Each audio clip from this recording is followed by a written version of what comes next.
सुलह हुदैबिया का एक पॉइंट ये था कि 10 साल तक मुसलमानों और काफिरों के दरमियान कोई लड़ाई नहीं होगी। इससे मुसलमानों को थोड़ा टाइम मिला और उन्होंने रिलैक्स होकर इस्लाम की दावत देना शुरू की। इस्लाम कबूल करने के बाद सहाबा की जिंदगी बाकी अरबियों से बिल्कुल अलग हो चुकी थी, जिससे अरब के लोग बहुत इम्प्रेस होते थे और आहिस्ता आहिस्ता बहुत सारे लोग इस्लाम की दावत कबूल करने लगे। इन सब में मक्का के दो बहुत इंपॉर्टेंट लोग खालिद बिन वलीद और अमर बिन आस भी थे। और खालिद बिन वलीद के लिए तो इस्लाम कबूल करना बहुत मुश्किल था, क्योंकि कुरान में वलीद बिन मुगीरा, जो खालिद बिन वलीद के वालिद थे, उनके बारे में बहुत सख्त वर्ड्स यूज किए गए थे। और अरब में खानदान और स्पेशली बाप की इज्जत सबसे इंपॉर्टेंट चीज होती थी। लेकिन फिर भी खालिद बिन वलीद ने अपने वालिद और पूरे खानदान के खिलाफ जाकर इस्लाम कबूल कर लिया। आहिस्ता आहिस्ता इस्लाम फैलता गया और रसूलुल्लाह सल्लल्लाहु अलैहि वसल्लम ने एक एम्बेसडर रोमन एम्पायर की तरफ भेजा।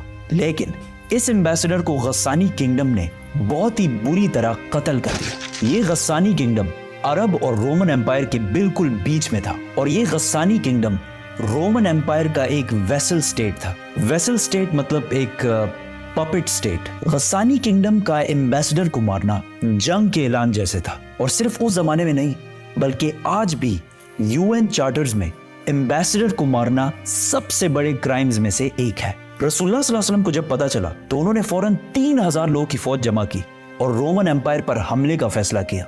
ये फौज मुसलमानों की सबसे बड़ी फौज थी। इससे पहले मुसलमानों ने इतनी बड़ी फौज कभी जमा नहीं की थी। रोमन एम्पायर इससे कुछ ही अरसा पहले पर्शियन एम्पायर से एक बहुत खतरनाक जंग जीत चुकी थी। रोमन और पर्शियन एम्पायर उस जमाने के दो बड़े सुपर पावर्स थे, जिस तरह आज अमेरिका और चाइना है।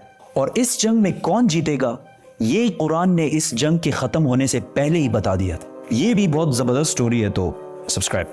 ये रोमन एम्पायर का पीक दौर था।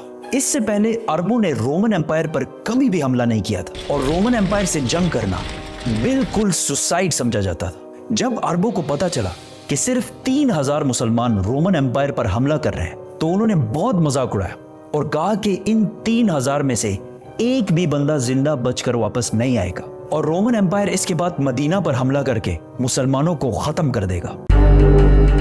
रसूलुल्लाह सल्लल्लाहु अलैहि वसल्लम ने इस फौज का लीडर ज़ैद बिन हारिसा रज़ियल्लाहु तआला अन्हु को बनाया। इस्लाम से पहले ज़ैद बिन हारिसा को रसूलुल्लाह सल्लल्लाहु अलैहि वसल्लम का बेटा माना जाता था और बाकी फौज को बताया कि अगर ज़ैद बिन हारिसा शहीद हो जाए तो तुम्हारा नेक्स्ट लीडर जाफर बिन अबी तालिब होगा, जो हजरत अली रज़ियल्लाहु तआला अन्हु के भाई थे। और अगर जाफर भी शहीद हो जाए तो तुम्हारा लीडर अब्दुल्ला बिन रवाहा होगा। और इन्हें कहा उस जगह पर जाओ जहां इन्होंने हमारे एम्बेसडर को शहीद किया था और इन्हें इस्लाम की दावत दो। अगर ये लोग इस्लाम कबूल ना करें, सिर्फ और सिर्फ तब इनसे लड़ाई करना। और हाँ, किसी बच्चे, बूढ़े या औरत को अंडर एनी सर्कमस्टांसेस नुकसान नहीं पहुंचाना और दरख्तों को भी नहीं काटना।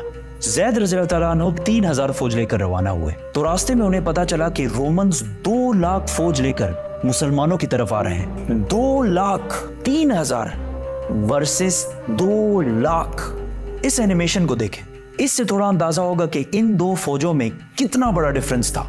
ये है एग्जैक्टली 3000 लोगों की फौज और इसके सामने ये है 2 लाख लोगों की फौज।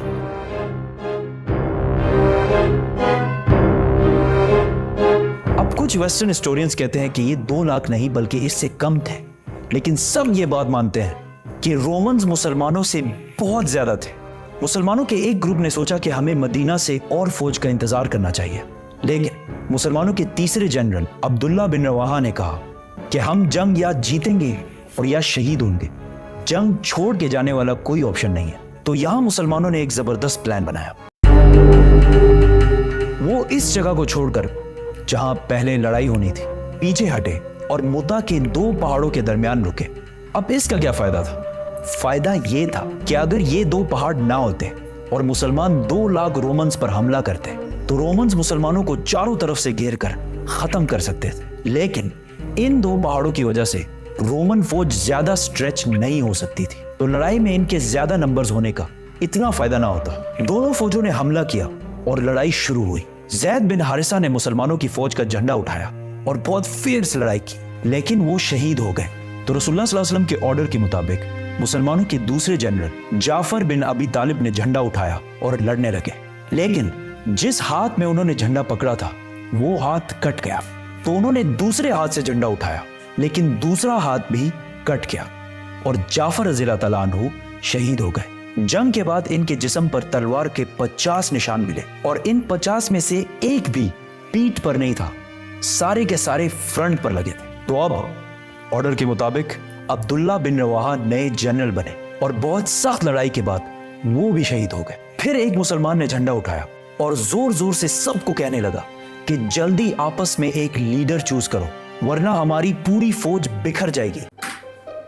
ये जंग मदीना से 1000 किलोमीटर दूर मुता में हो रही थी, लेकिन रसूलुल्लाह सल्लल्लाहु अलैहि वसल्लम ने इस जंग के बारे में मदीना में मुसलमानों को पहले ही बता दिया था कि सबसे पहले जैद ने झंडा उठाया और वो शहीद कर दिए गए। उसके बाद जाफर ने झंडा उठाया और वो भी शहीद कर दिए गए। उसके बाद अब्दुल्ला बिन रवाहा ने झंडा उठाया और वो भी शहीद कर दिए गए। उसके बाद मुसलमानों ने सैफुल्लाह, अल्लाह की तलवारों में से एक तलवार को अपना लीडर बना लिया है। इस फौज में अब तक खालिद बिन वलीद एक आम सिपाही की तरह लड़ रहे थे और लड़ते लड़ते 9 तलवारें तोड़ चुके थे और ये मुसलमानों की तरफ से उनकी पहली जंग थी। तो सारों ने unanimously without any doubt Khalid bin Walid को जंग के दरमियान ही अपना लीडर और जनरल बनाया। खालिद बिन वलीद रज़ियल्लाहु ताला अन्हु को पता था कि रोमन्स को इस जंग में हराना इम्पॉसिबल है, लेकिन अगर वो ये जंग छोड़कर चले गए तो रोमन्स मुसलमानों को कमजोर समझकर मदीना पर भी हमला कर सकते हैं। तो अब मुसलमानों को एक ऐसी गेम खेलनी थी कि मुसलमान वापस भी चले जाए और रोमन्स इन्हें कमजोर समझकर इन पर हमला भी ना करें। तो उस रात खालिद बिन वलीद रज़ियल्लाहु ताला अन्हु ने अपनी फौज को रीशफल किया, मतलब राइट वालों को लेफ्ट और पीछे वालों को आगे किया।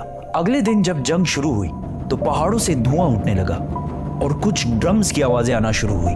तो रोमन्स को लगा कि मुसलमानों की मदद के लिए मदीना से एक बहुत बड़ी फौज पहुंच गई है और आहिस्ता आहिस्ता मुसलमानों की फौज बहुत ही ऑर्गेनाइज्ड और प्लान्ड तरीके से जंग से पीछे हटने लगी। ऐसा लग रहा था कि मुसलमान चाहते हैं कि रोमन्स इनका पीछा करें और वो इनको ट्रैप कर दें।